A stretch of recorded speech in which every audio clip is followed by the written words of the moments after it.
Hi guys. So,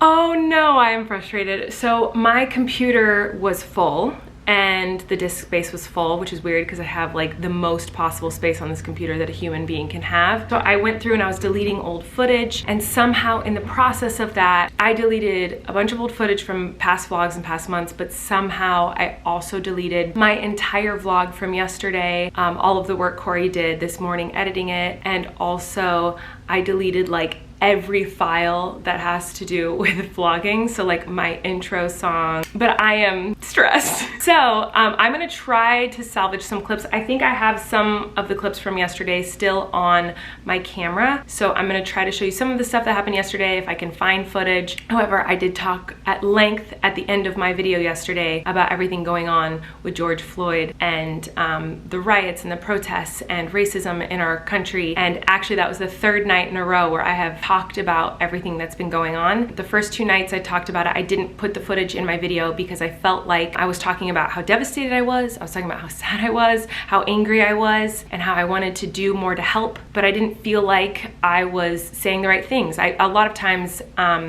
as a white woman with privilege, I personally find difficulty in finding the right things to say to be an ally, because I want to be an ally and I want to help, and I don't want it to just be like, oh, this makes me sad. I want to be able to like actively do things to help. So the first two nights that I had filmed it, I didn't feel like what I had said was right, and then last night I found organizations you can donate to, and I found petitions you could sign, numbers you could call and text, and I had it all on the screen, and it is gone.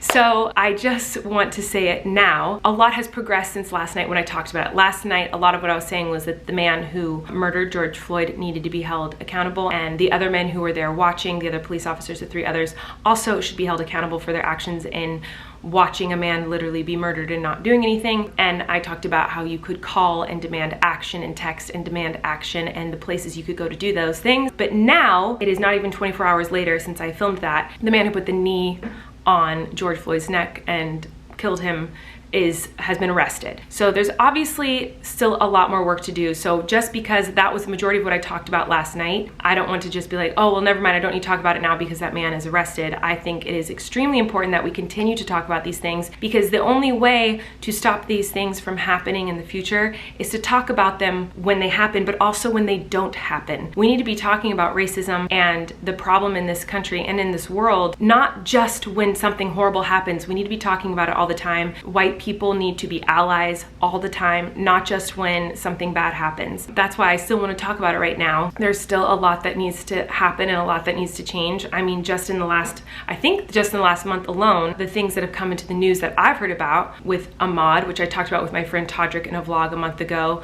who was shot in the street. He was just taking a run, but he was black, and two white men shot him. Another woman, BREONNA Taylor, was shot in her own home. She's a 26-year-old woman who was, I think, a medical technician, or I knew she worked in the medical field. She was shot in her home multiple times. The cops came in with no knocking, just came in and shot her. Innocent, didn't do anything wrong. And then now, of course, George Floyd, who was murdered. These are just three cases that I have heard about in the last month of black people being killed who are innocent, who did nothing wrong, and it is merely because of their skin color that happened. It makes me really upset to think about all of the times it happens and I don't hear about it. I'm gonna put a link below where you guys can sign a petition for BREONNA Taylor, who was murdered in her home, so justice can be served for her. This happens all the time. We need to be outraged and furious and do something every time it happens, and when things don't happen that are this drastic. For example, you can make a difference just by telling your grandpa that that racist joke wasn't funny and it was hurtful. Any family member or friend that you come across that says something racist, says something wrong and hurtful, call them out. Trust me, I'm not trying to be preachy right now, and I'm not trying to tell you like I know better than you. I don't. I'm still learning. I'm still trying to figure out the best way to be an ally. My goal is to learn as much as possible and educate myself as much as possible, because I still do have a lot to learn. As a white woman who has never been scared of the cops, has never been scared that someone's gonna barge into her home and shoot her, who's never been afraid when I get pulled over, I've never felt like I shouldn't wear a black hoodie with the hood up as I walk down the street at night. I've never thought any of those things because of my skin color,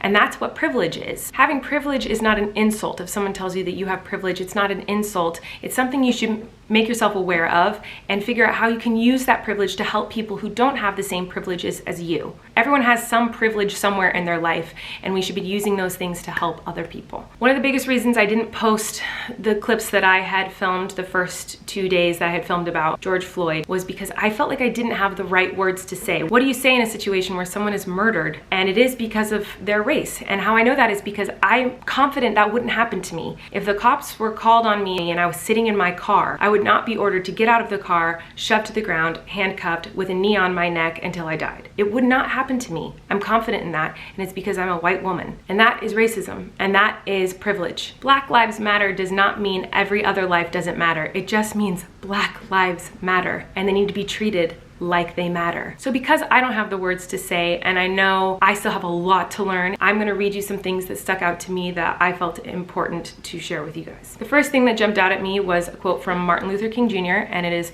"There comes a time when silence is betrayal." I understand it's uncomfortable to potentially have confrontation like on your social media and people being upset with your opinion on something, but if you're being silent, you're part of the problem. Justice will not be served until those who are unaffected are as outraged as those who are. White privilege doesn't mean your life hasn't been hard. It means that your skin color isn't one of the things making it harder. We must be concerned not merely about who murdered them, but about the system, the way of life, the philosophy which produced the murderers. It's sad that that quote was from so long ago and it still applies today. If you're reading this, you likely care about issues surrounding race. But if you are white, you will always have the ability to opt out of this conversation with your silence. However, a true ally will work to engage others in their community in this fight to eradicate racism. White America is speaking up, but we need more of it. We need you. White silence is not supportive. White silence is violence. White silence is not neutral ground. Please do not stay silent.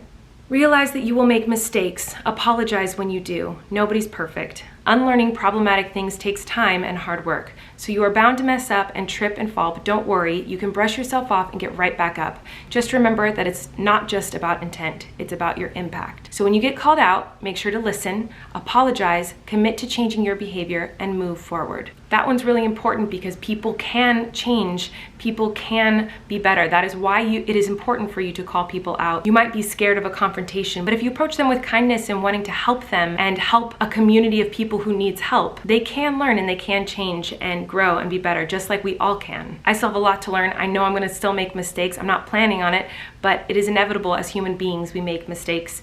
And what's important is how you learn from those mistakes and that you don't let the fear of mistakes stop you from speaking up. So the number one thing you can do is speak up. Yes, post about it on your social media, make people aware, but also call your friends and family out when you hear or see racist things happening. Continue to kindly educate people on how to be more helpful. I've reached out to some of my friends and asked how I can be a better ally for them. I've posted about it and I've donated to places, I've signed petitions, but one thing that I love is a lot of you, when I post about it, are saying, hey, you can also donate here. Oh, you can sign this petition. There's a place you can text here for this person. You are educating me on other ways that I can help. And I am so grateful for that because I want to learn and I want to educate myself on how to do this better, because sometimes I do feel really ignorant and I do feel really helpless, and I don't want to feel that way. I want to continue to learn and grow and be better. So I talked about all of that last night in my vlog for a very long time, but obviously things have progressed and changed since last night, and I'm sure they will continue to progress and change as I post this video.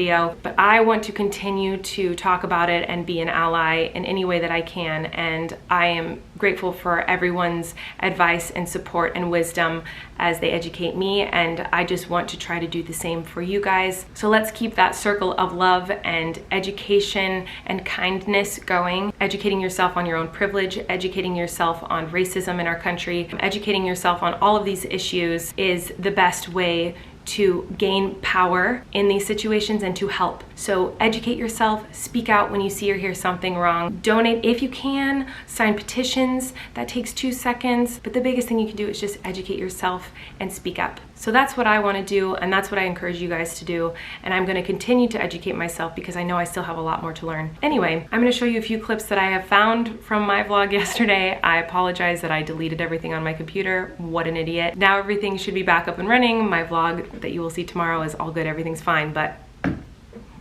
I'm an idiot. Anyway, I love you guys, and here's some clips from the vlog.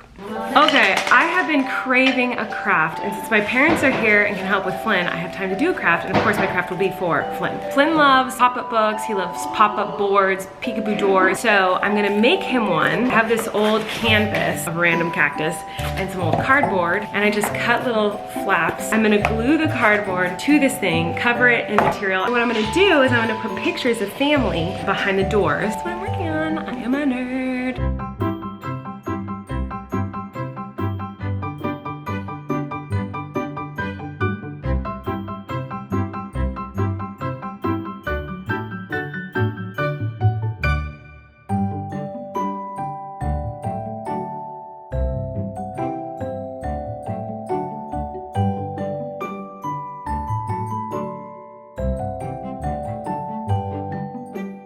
Okay, so, whoa, my hair is crazy. I obviously need to print out new pictures, but this is the idea. Right now, these are all temporary, but like that's my whole family, and he can point to different people, and we can teach him names. There's Miranda in there, Mom. Oh, by the way, this is obviously not approved by the health and safety department of our country, so don't worry. I know that there is hot glue on this and little bits and bobs.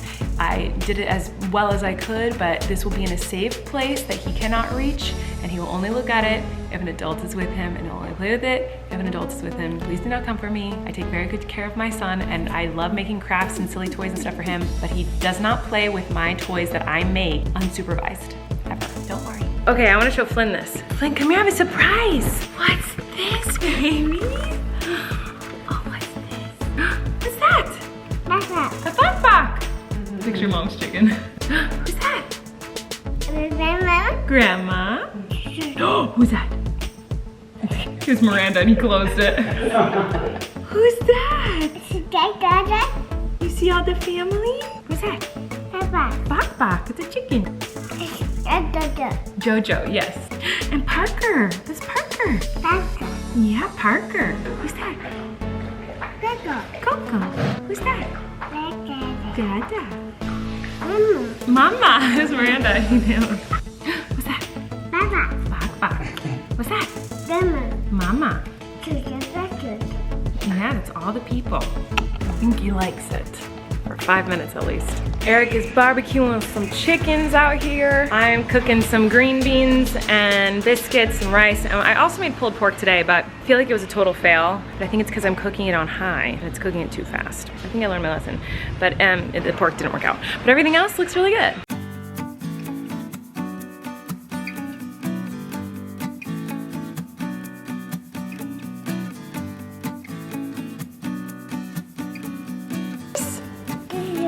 Yeah, those are dardars. Yeah, there's dardars in Uncle Trent's shirt. You like dardars? A lot. Dardars, yeah. Uncle Trent and Flynn have had a lot of fun together. Trent's been playing with them, and he's been wearing shirts with cars on them every day for Flynn, which I thought was very sweet. But my dad and my brother are leaving. My mom's gonna stay for a couple more days. Yeah, so I'm sad my dad and my brother are leaving, but I'm happy my mom will still be here. It's been a wonderful few days. I've been ignoring everything and everyone and just like soaking up family time. It's been amazing. Not Flynn, it's been awesome. Can you give Grandma cuddles? Give cuddles. Aww, cuddles. Wanna go night-night? Say night-night, Mommy.